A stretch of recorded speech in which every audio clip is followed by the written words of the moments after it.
السلام عليكم. النهارده ان شاء الله هنعمل تشيز كيك بطريقه حلوه جدا.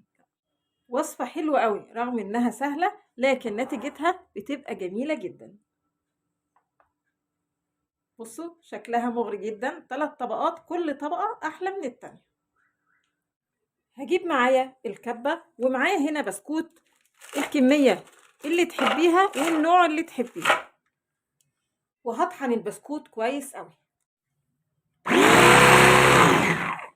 تمام كده. بعد ما طحنت البسكوت بالشكل ده هجيب معايا هنا سمنة واحط كده واحدة واحدة. هي ما بيحتاجش البسكوت سمنة كتير، هو بس مجرد ما يبقى معايا كده زي الرمل المبلول بالظبط. وهنشوف دلوقتي هيبقى شكله ازاي بالشكل ده. بصوا بيبقى مفرفط كده بالسمنة. تقدري تستخدمي صينية كبيرة وبعد كده تجزئيها، وبرده ممكن كاسات صغيرة كل واحد كده ياخد كاس، طبعا ايه براحتك خالص. كده عملت اول طبقة بسكوت ونسويها كده. عملت كده تشكيلة. هنقل بقى العبوات دي في التلاجة لحد ما اعمل الطبقة التانية. هعمل دلوقتي طبقة الكريمة. معايا هنا كوباية كريم شانتيه خام، نفس الكوباية لبن يكون ساقع. وعادي يعني لو هتجيبي الكريم شانتيه عبوات مش سايب، تشوفي العبوة مكتوب عليها قد ايه وتاخدي نفس العبوة لبن، يعني مقدار الكريم هو مقدار اللبن. وطبعا ممكن تستخدمي ميه بس تكون ساقعه، دي براحتك، بس انا بحب احط لبن او حليب يعني بيدي طعم احلى.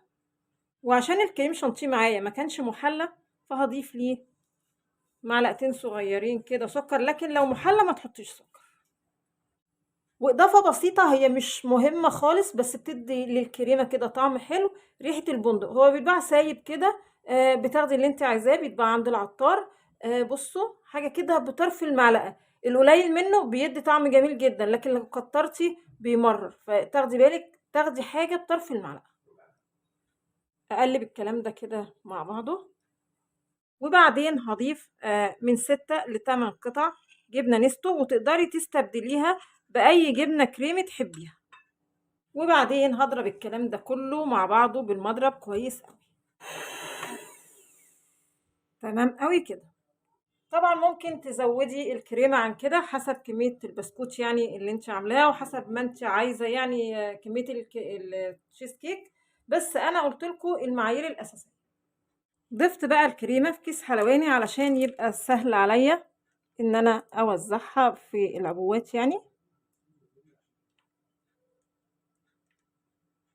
بالشكل ده. هنقلهم تاني التلاجة لحد ما طبقة الكريمة تتماسك يعني، ونكون حضرنا الطبقة التالتة.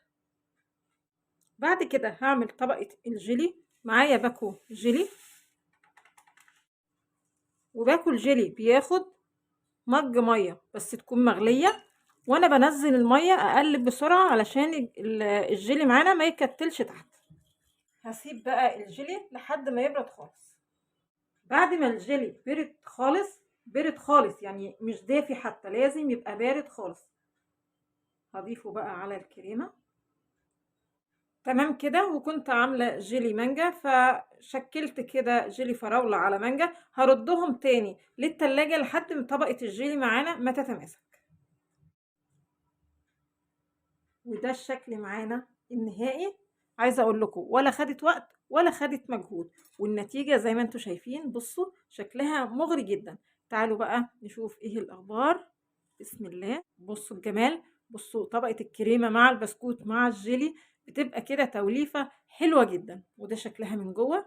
يا رب النهاردة الوصفة البسيطة دي تكون عجبتكم، وانتظرونا ان شاء الله بفيديو جديد، وما تنسوش الاشتراك في القناة.